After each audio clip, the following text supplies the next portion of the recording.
We'll take a closer look at the story with our panelists. Janatan Sayeh joining us from the Iran Program Research Analyst at the Foundation for Defense of Democracies. John Vick is here as well, the Executive Director at Concerned Veterans for America, as well as a Marine Corps and Navy veteran. Thank you for your service. We appreciate that. Janatan, we are now Day 10 into Operation Epic Fury. We heard from Secretary of War Pete Hegseth saying this operation will last as long as we need it to. Jonathan, how long do you think that could be?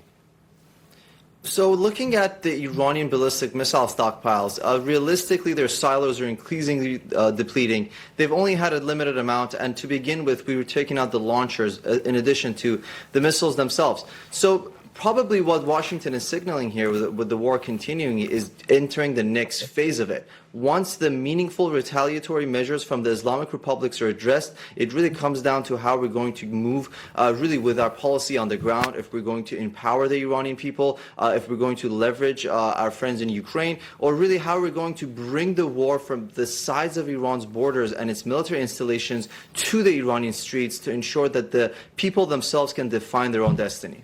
You know, John, one of the biggest questions that a lot of Americans have is how long this will go. They do not want a protracted conflict. They do not want another Afghanistan or Iraq. And a lot of Americans, they do not want boots on the ground. Secretary of War Pete Hegseth, he sat down with 60 Minutes and he was asked about that, whether or not we could see boots on the ground in Iran. And take a listen to what he said here.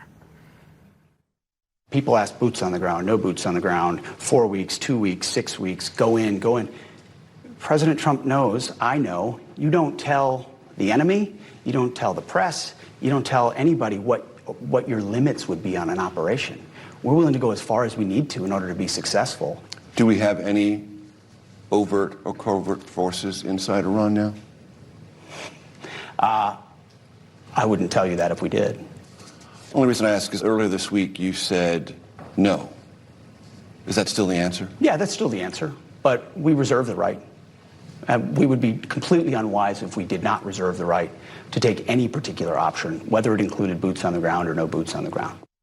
So not ruling it out, the Trump administration has been calling for unconditional surrender, but the Iranian president, he dismissed the demand as a, quote, dream that they, meaning the United States, should take to their grave. That's more than even doubling down. I don't even know what you call that. So, John, talk to me about the situation here based on what Hegseth said and what the Iranian president said. Yeah, well, I mean, that's pretty rich coming from the Iranian president and, of course, the Ayatollah successor, his son. I mean, I like to compare these guys to the red shirts from the old Star Trek series. They can pretty much say whatever they want, but we've seen really incredible intelligence coming out of from Israel and the United States. And the shelf life on some of these Iranian leaders is getting more and more short. Now, that being said, when it comes to questions like boots on the ground, I do think that it reflects a pretty broad sense of anxiety among Americans. Mm-hmm. It's important to note that this is the first ever start of a war that has been very partisan, right? We have 69% of Republicans that are all on board with this. We have only 10% of Democrats, and that's worrisome when you consider that when we get to that 60-day mark coming up, here in the next few weeks, we have to find a way to keep paying for this thing. There's going to have to be a supplemental, right? This is a very expensive conflict so far. So I do think that, if I was advising the administration, I would say a little bit more candor in terms of what we really do expect the timeline to be. I know that there's a reticence to do that because you always want to keep, especially President Trump always wants to keep everything on the table. But at the same time, really defining the metrics of success here, I think would go a long way in easing some of the anxiety that Americans have about this becoming another quagmire a la Iraq or Afghanistan. He also, what you would assume is strategy, would not want to ease the anxiety of the opponent, of Iran. So obviously not showing your cards, so to speak. Right. Perhaps that could be the case with boots on the ground and not giving that open-ended answer, rather. Jonathan, I wanted to bring this up because John Vick brought this up. A New York Times put out this piece on Iran's new chosen supreme leader, Mojtaba Khamenei, that is the son of the slain former Ayatollah. So here's the Times. His personality or politics outside of his father's tight inner circle are not known. He seldom speaks or appears in public. Some analysts hold that Mr. Khamenei might yet lean toward reform despite his father's style. They argue that he is of a younger, more pragmatic generation of clerics. Either way, the president spoke out saying the choice is unacceptable, that anyone in that position would be at least approved by President Trump. Jonathan, is that a reality that could come to fruition, that President Trump has something to do with who leads Iran next? A pragmatic Ayatollah, it's an oxymoron in itself.